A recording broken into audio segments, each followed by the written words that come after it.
Hello guys. आज हम उच्च हिमालय की कुछ पर्वत श्रृंखलाएं पढ़ रहे हैं। पर्वत श्रृंखलाओं में नंदा देवी वेस्ट है, 7,817 7,817 मीटर है। चमोली में है, सबसे ऊंचा है। उत्तराखंड का पहले नंबर का सबसे ऊंचा पर्वत शिखर है नंदा देवी। फिर दूसरे नंबर पे है कामेट, 7,756 मीटर है। चमोली में है, सुरु और करनाल नदी के बीच है। उत्तराखंड का सेकंड नंबर का सबसे ऊंचा पर्वत है। नंदा देवी ईस्ट की बात करें तो 7,434 मीटर है, 7,434 मीटर है। चमोली और पिथौरागढ़ में फैला हुआ है। तीसरे नंबर का सबसे ऊंचा पर्वत है। फिर आते हैं माणा में। माणा 7,273 7,273 मीटर है। ये भी चमोली में स्थित है। बद्रीनाथ पर्वत 7,140 मीटर है, ये भी चमोली में स्थित है। चौखंबा 7,138 मीटर है, ये भी चमोली में स्थित है। त्रिशूल पर्वत 7,120 मीटर है, ये भी चमोली में स्थित है। सतोपंथ पर्वत श्रृंखला 7,084 मीटर है, ये भी चमोली में स्थित है। द्रोणगिरी, जिसे दूनागिरी भी कहते हैं, दूनागिरी पर्वत श्रृंखला 7,066 मीटर है, ये चमोली में स्थित है। केदारनाथ पर्वत 6,968 मीटर है, चमोली से उत्तरकाशी तक फैला है। पंचाचूली पर्वत 6,904 मीटर है, पिथौरागढ़ में है। नंदाकोट पर्वत 6,861 मीटर है, बागेश्वर में है। बंदरपुंछ पर्वत 6,315 मीटर है, उत्तरकाशी में है। और ओम पर्वत पिथौरागढ़ में है। इस प्रकार से पर्वत श्रृंखलाएं पूछी जाती हैं कि दूसरे नंबर का पर्वत शिखर सबसे ऊंचा कौन सा है उत्तराखंड का, तो कामेट पर्वत है। चौथे नंबर का कौन सा है, माणा है। तो ये क्वेश्चन आते हैं, नंदा देवी सबसे ऊंचा पर्वत शिखर है उत्तराखंड का। अब हम पढ़ रहे हैं लघु हिमालय या मध्य हिमालय, जिसे हिमाचल भी कहा जाता है। लेजर हिमालय, मिडिल हिमालय या हिमाचल। उच्च हिमालय और लघु हिमालय के बीच, शिवालिक के बीच है। उच्च हिमालय और शिवालिक के बीच पाया जाता है लघु हिमालय या मध्य हिमालय या हिमाचल। इसका विस्तार कितने जिलों में है, तो 9 जिलों में है। देहरादून, उत्तरकाशी, टिहरी, रुद्रप्रयाग, पौड़ी, चमोली, बागेश्वर, पिथौरागढ़ और अल्मोड़ा तक है। 1 2 3 4 5 6 7 8 9। कितने जिलों में विस्तार नहीं है, 4 जिलों में विस्तार नहीं है लघु हिमालय का। चौड़ाई की बात करें तो 70 से 120 किलोमीटर तक चौड़ा है पर्वत शिखर। ये लघु हिमालय की बात कर रहे हैं हम, तो चौड़ाई की बात करें तो 70 से 120 किलोमीटर है। औसत ऊंचाई पर्वत शिखर की 1200 से 400 4,500 मीटर तक है। आंशिक रूप से बर्फ से ढकी है, इसीलिए इसको हिमाचल कहा जाता है। हिमाचल तब कहा जाता है, हिमाचल का मतलब आंगन में बर्फ होती है। 4 महीने यहाँ बर्फ पड़ती है और 8 महीने यहाँ मौसम सही रहता है, सुहावना मौसम रहता है, इसीलिए इसको हिमाचल कहा जाता है।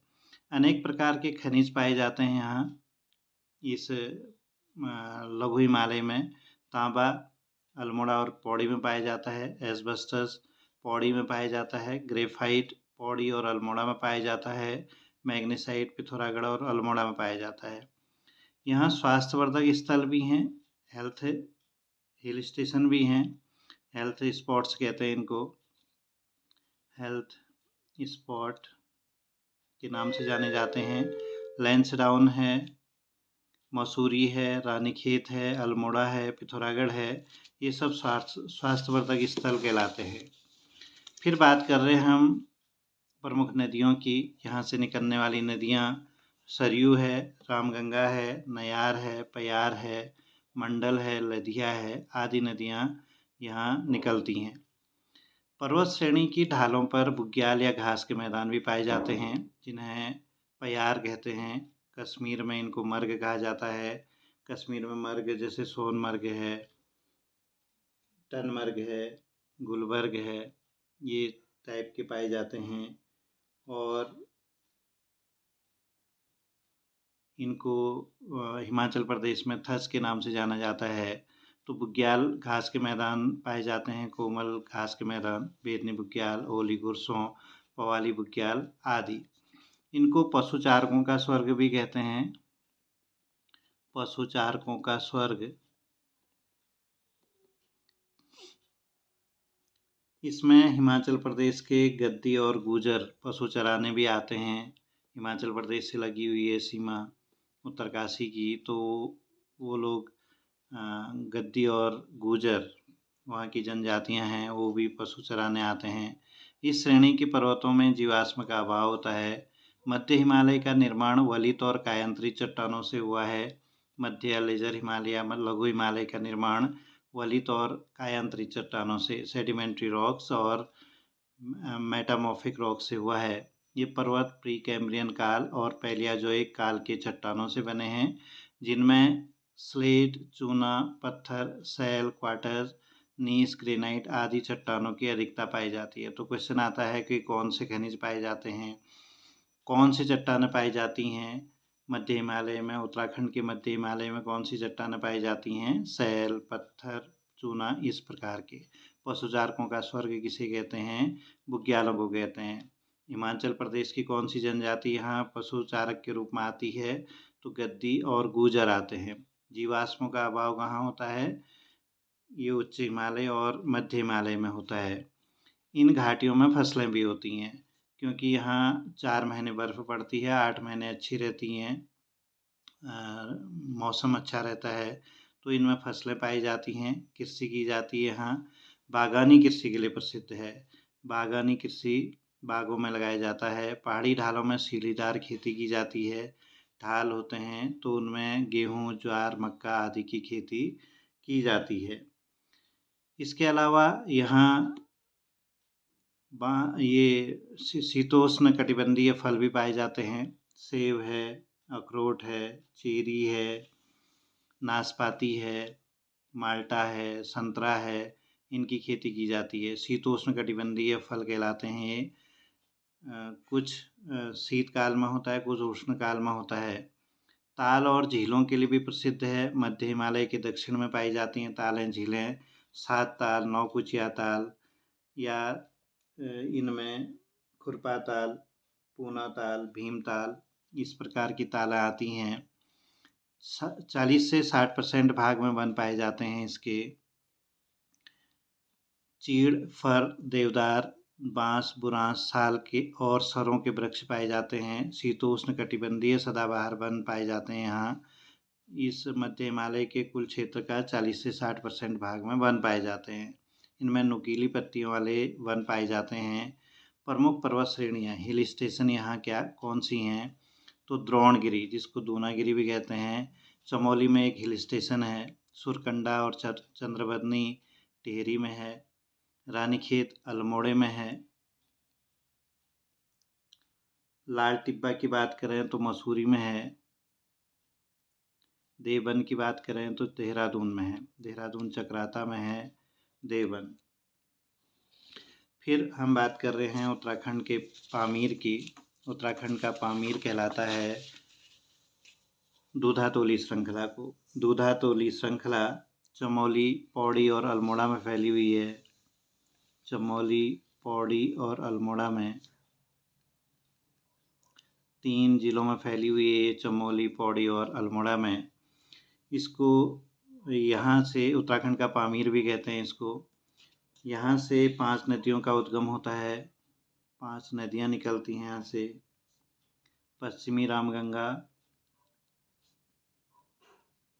पश्चिमी नयार, पूर्वी नयार, आटागाड़ और बूनो। ये 5 नदियाँ निकलती हैं इससे। पश्चिमी रामगंगा, पश्चिमी नयार, पूर्वी नयार, आटागाड़ और बूनो।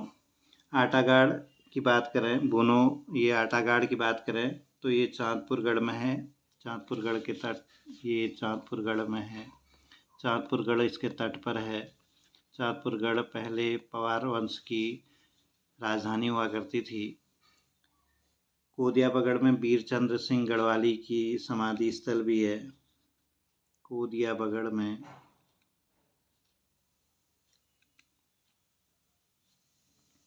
वीरचंद्र सिंह गढ़वाली की समाधि स्थल भी है।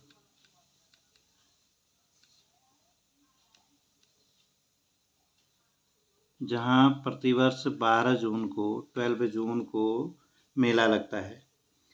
इसी श्रेणी में गैरसैंण भी है। गैरसैंण इसी श्रेणी में है जहां पर विधानसभा का निर्माण किया गया है। दूसरी विधानसभा है ये, ग्रीष्मकालीन विधानसभा की भी कहलाती है उत्तराखंड की।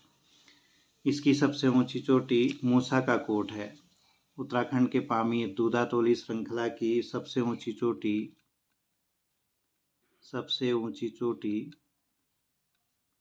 मूसा का कोट है। मूसा का कोट सबसे ऊंची श्रृंखला है।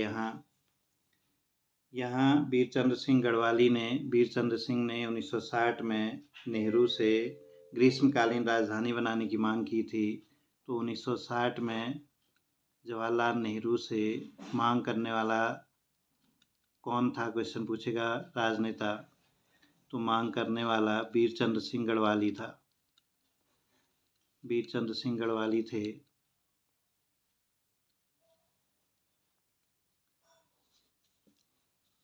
अब बात कर रहे हैं हम दून और द्वार क्षेत्र की।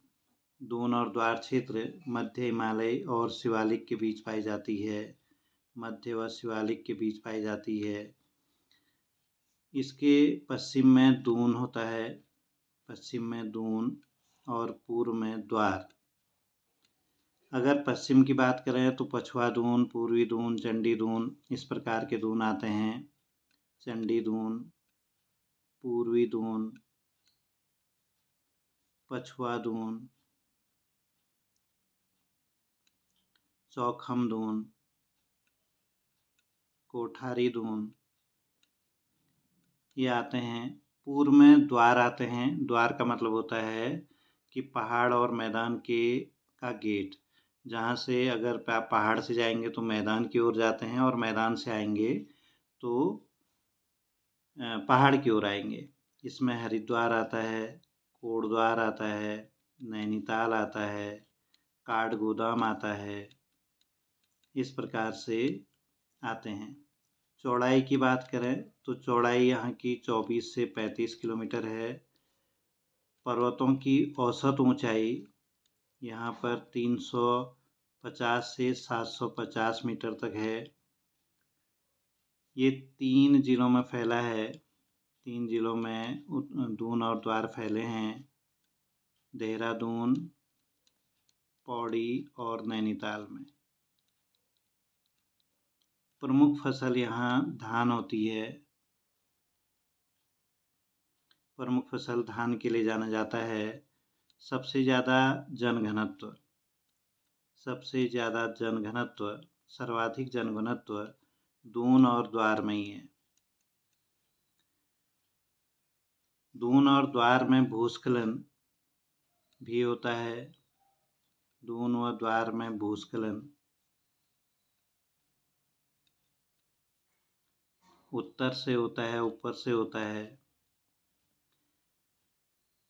इस प्रकार से ये आज समाप्त हुआ।